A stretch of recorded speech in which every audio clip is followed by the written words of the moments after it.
अस्सलामु अलैकुम नाजरीन।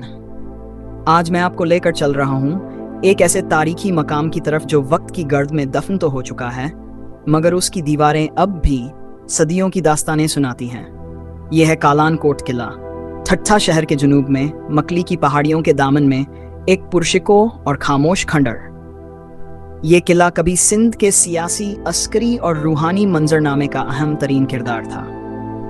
कहते हैं यहाँ खुशहाली एक देवमालाई अजदहे की मरहून मिन्नत थी। जब तक वो अजदहा कालान कोट की तरफ देखता रहा, जमीन जरखेज रही, और जब उसने दहली की सिमत मुँह किया तो ठट्ठा तो चमका, मगर कालान कोट उजड़ने लगा।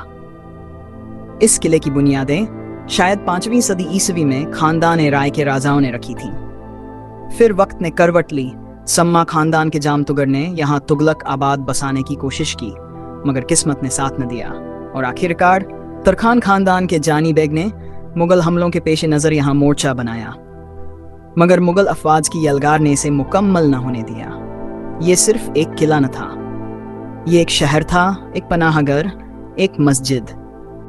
यहाँ के हर पत्थर, हर दीवार में अकायद, सकाफत और तारीख एक साथ सांस लेते थे। किले की फसीलें 14 फुट मोटी थीं, इर्द गिर्द कुदरती तालाब जिसने दुश्मनों को रोक रखा, और बुर्ज जिन पर मुहाफिज पहरा देते। ये किला नाकाबिल तस्कीर था। फिरोज शाह तुगलक आया, मगर किले को सर न कर सका।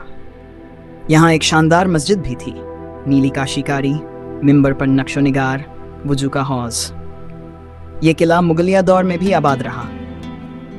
औरंगजेब के ज़माने तक यहाँ एक मुगल अफसर तुगरल बेग की निगरानी में इसे असलिहा गुदाम के तौर पर इस्तेमाल किया जाता रहा। मगर वक्त बेरहम होता है। मुगल सल्तनत के जवाल के साथ ये किला भी तारीख के सफ़हात में दफन होने लगा।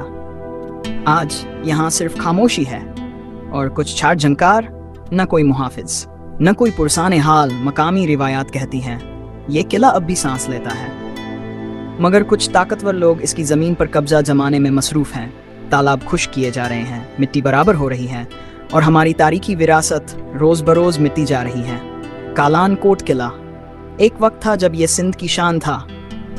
आज ये हमारी बेहिसी का गवाह है, लेकिन शायद अगर हम जागें तो ये खामोश खंडर फिर से बोल उठे आए। अपनी तारीख को महफूज करें, अपने माजी की अजमत को पहचानें, और अपने विरसे को आइंदा नस्लों के लिए संभाल कर रखें।